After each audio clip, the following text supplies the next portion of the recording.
నేను రాజకీయం చేయాలనుకుంటే వాళ్ళని గెలిపించి తప్పుకొని పార్టీకి నేను పార్టీ ఆఫీస్లో కూర్చొని పార్టీ స్టార్ట్ చేసుకుంటాను. నేను ప్రత్యక్ష రాజకీయాల్లో కూడా ఉండగా నేను తెలియజేస్తున్నాను.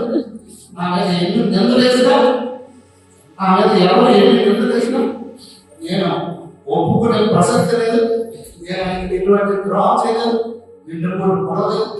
రాజకీయంగా కొన్ని నిర్ణయాలు తీసుకోవడం తప్పదు. 40 సంవత్సరాల సుదీర్ఘ రాజకీయ తెలుగుదేశం పార్టీ చరిత్రలో వాలంటీర్లు నిర్ణయాలు యువతకే ఇవ్వడం అనేది ఖచ్చితంగా నేను గ్రహించండి. నా పార్టీలో పిల్లలు కూడా ఫోన్ చేశారు. ఈ రోజు కూడా నేను చెప్తున్నాను, నేను మొదటి నుండి గెలిచినప్పటి నుండి చెప్తున్నాను, ప్రతి మీటింగ్ లో చెప్తున్నాను. ఇద్దరు కొడుకులు వచ్చి పార్టీలో నిజంగా మాకు రాజకీయ వారసత్వం కావాలనుకుంటే తెలుగుదేశం పార్టీ నిర్ణయం తీసుకున్న తక్షణమే నేను ఎటువంటి ఇబ్బంది కలగకుండా నిస్వార్థంగా వారికి అప్పచెప్తానని ఈ సందర్భంగా పాటిస్తున్నాను. ఆ రోజు నేను రాజకీయ పోటీ గ్రూపుల్లో రాజకీయ దేనికి పోటీ చేయలేదు. పార్టీకి మాత్రం ఈ గొప్పలైనా విజయవాడ జిల్లా పార్టీలో ఎక్కడ పార్టీలో సేవ చేసుకుంటున్నాను కూడా ఈ సందర్భంగా చెప్తానని నాకు నిబద్ధత నిజాయితీ అనేది ఈ సందర్భంగా తెలియజేసుకుంటూ, ఆయన మంచి మనిషి, మంచి మనసున్న మనిషి. ఆయన దేశం ఉండేవాడు కాదు. చంద్రనాయుడు గారు 2009 ఆయన చనిపోయిన వరకు చంద్రనాయుడు గారితో కలిసి పనిచేశారు. ఎంతో మందితో ఆయన నిర్ణయించి ఎన్ని తగ్గుతుంది వాళ్ళందరితో కలిసి ప్రయత్నించారు. మనం అందరం చూసాం. ఆయన కొన్ని సిద్ధాంతాలు పట్టుబడి వ్యక్తి, చాలా మంచి మనిషి. ఆర్బీఐలో పంచడంలో చంద్రనాయుడు గారు ఒక పక్క అయితే మంచితనానికి మారుపేరు మనకున్న కృష్ణాన్ని వీరిద్దరూ కూడా మనకి కేరళ రోడ్డు. ఈ మహానుభావుడు యొక్క సింప్లిసిటీ, ఆయన మనస్తత్వం అనుభవం నేను తెలిసిన వ్యక్తి. నేను అన్ని విషయాల్లో కొన్ని మనం మాట్లాడుకోలేదు, కొన్ని మాట్లాడుకోవాల్సింది పావరాలో ఒకటే నేను చెప్తాను. ఆయన చాలా మంచి వ్యక్తి, చాలా మంచి వ్యక్తి, నిరాడంబరమైన వ్యక్తి, నిజాయితీ పరుడు. సో అలాంటి మహానుభావుడు యొక్క అంత్యక్రియలు ఒక ఎమ్మెల్యేగా అధికారికంగా నా ఆధ్వర్యంలో జరగడం నాకు నా పూర్వజన్మ సుకృతం కారణం తీర్చుకునే అవకాశం నాకు దేవుడు కలిగించండి. నేను తెలియజేసుకుంటూ, కొంతమంది దుష్ప్రచారం చేసినట్టుగా నేను ఎవరికి వెనుకడు పడలేదు. అది ఆయన మనసుకు తెలుసు. ఆయనకి ప్రతిదీ అనుభవం ఆయన ప్రతిదీ రాజకీయం తెలుసు. బయట మాట్లాడకూడదు.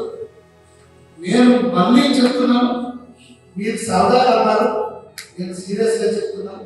మీ పిల్లలు వస్తే రాజకీయంగా వాళ్ళకి ఇంట్రెస్ట్ ఉండి పార్టీ వాళ్ళకి అవకాశం కల్పిస్తే నేను ఆ మరుక్షణమే తప్పించుకొని వారి పేరు కృషి చేసి పార్టీ సేవ చేయడానికి నేను వెళ్ళిపోతున్నాను. ఈ సందర్భంగా నేను తెలియజేసుకుంటూ, ఆయనంత గొప్పగా నేను సేవ చేయలేను, ఆయనంత గొప్పగా మీకు మంచితనం చూపించలేదు. కానీ మీ అందరికీ నేను మాటిస్తున్నాను, ఉండవలసిన గారి రాజకీయ స్టైల్ని, ఆ సింప్లిసిటీని, ఆ మంచితనాన్ని, అందుబాటులో ఉండే తత్వాన్ని, అలాగే పార్టీకి నమ్మకంగా ఉండే అన్నింటి కోసం నేను మీ అందరికీ మాటిస్తున్నాను. ఈ సందర్భంగా అందుకే ప్రతి ఒక్కరిని, ఏదో ఒకరిద్దరు తప్పితే ప్రతి ఒక్కరిని పార్టీలో అందరినీ నేను కలుపుతూ తీసుకెళ్తాను. కొంతమంది కంగారుగా, కొంతమంది అర్థం చేసుకోలేకపోవచ్చు, కొంత త్వరలో అందరినీ కూడా స్లోగా తెలుస్తుంది. నా యొక్క పరిస్థితి ఏంటంటే ఈ సందర్భంగా తెలియజేసుకుంటూ, గౌరవ ముఖ్యమంత్రి వర్యులు ఫోన్లో కూడా వారి కుటుంబంతో మాట్లాడడం జరిగింది. అలాగే లోకేష్ గారు కూడా ట్విట్టర్లో కూడా పోస్ట్ చేసి మా అందరికీ ఇల్లు దగ్గర చేయమని ఆదేశించడం జరిగింది. ఈరోజు సంతాన సభ పెడతానని పార్టీలో అడిగించారు కూడా చెప్పిన వెంటనే ఇమ్మీడియట్ గా పెట్టమని పార్టీ కూడా మనకి పర్మిషన్ ఇవ్వడం. ఈరోజు ఆయన సంతాన సభ కూడా ఎమ్మెల్యే అవ్వడంలో ఇక్కడ అధికారికంగా పార్టీలో పెట్టడం, దానికి అందరు నాయకులు రావడం, అందరూ మాట్లాడడం, 2 గంటల ఉంటే 2 గంటలైనా అందరూ ఉండి వారి అభిప్రాయాలు చేశారు. ఇంకా ఆయన గురించి చెప్పాలి, మాట్లాడుకుంటే చాలా అనుభవం ఉంటాయి, ఎన్నో రకాలు. నాకు ఫస్ట్ టైం 1999లో మా ఇద్దరు క్లోజ్నెస్ ఏంటంటే, నేను గుజరాత్ లో పనిచేసుకొని వచ్చేటప్పుడు ఆర్టీసీ బస్ స్టాప్ లో వైజాగ్ లో నేను ట్రైన్ దిగి వైజాగ్ నాన్ స్టాప్ ఉంటే ఆయన కిందన్నారు. అప్పుడు నేను ఎక్కినట్టే ఏంట్రా అని చెప్తారు, 2 గంటల సేపు 2.5 గంటలు పెట్టేటప్పుడు మా ఇద్దరు బస్సులో వస్తుండగా మాట్లాడుతున్నాం. అది ఎక్కువ టైం మాట్లాడుతున్నాం.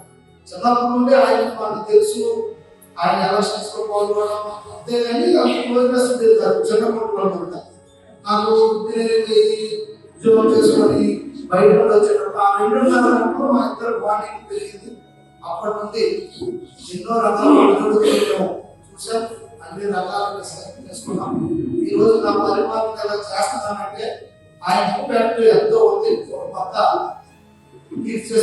కరుణాయుడు గారిని ఒక పక్క అయితే ఆయన తాలూకు స్టైల్ ఒక పక్క ఇద్దరు తీసుకొని, అలాగే సర్కి ఎన్టీ రామారావు గారి సిద్ధాంతాలు, ముఖ్యమంత్రి గారి సిద్ధాంతాలు, లోకేష్ గారి సిద్ధాంతాలను పట్టుకొని ముందుకు వెళ్తున్నాను. తప్పకుండా ఈ సందర్భంగా ఆయన నమ్మకాన్ని పనిచేయకుండా నియోజకవర్గాలను తీసుకెళ్ళి తెలుగుదేశం పార్టీ సిద్ధాంతాలను పట్టుకొని ముందుకు వెళ్తానని తెలియజేసుకుంటూ, ఈరోజు ఆయనకి ఈ ఘన నివాళులు అర్పించడానికి మీరు ఎన్ని పనులున్నా వచ్చి ఈ కార్యక్రమాన్ని జయప్రదం చేసినందుకు ప్రతి ఒక్కరికి పేరు పేరున నా హృదయపూర్వక పాదాభివందనాలు తెలియజేసుకుంటూ, జోహార్ ప్రతాప్ సింహ గారు.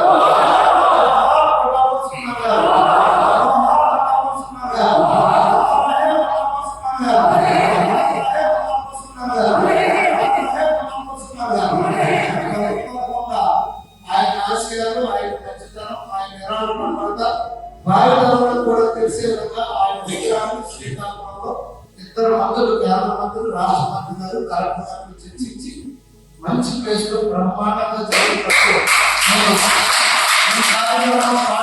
చెప్పారు. ఇప్పుడు కూడా చెప్తున్నారు, అది నేను కూడా ఆ బాధ్యత నేను తీసుకుంటానని సందర్భం తెలియజేసుకుంటూ, ఈ రోజు ఈ కార్యక్రమంలో ముఖ్య అతిథులుగా మనకి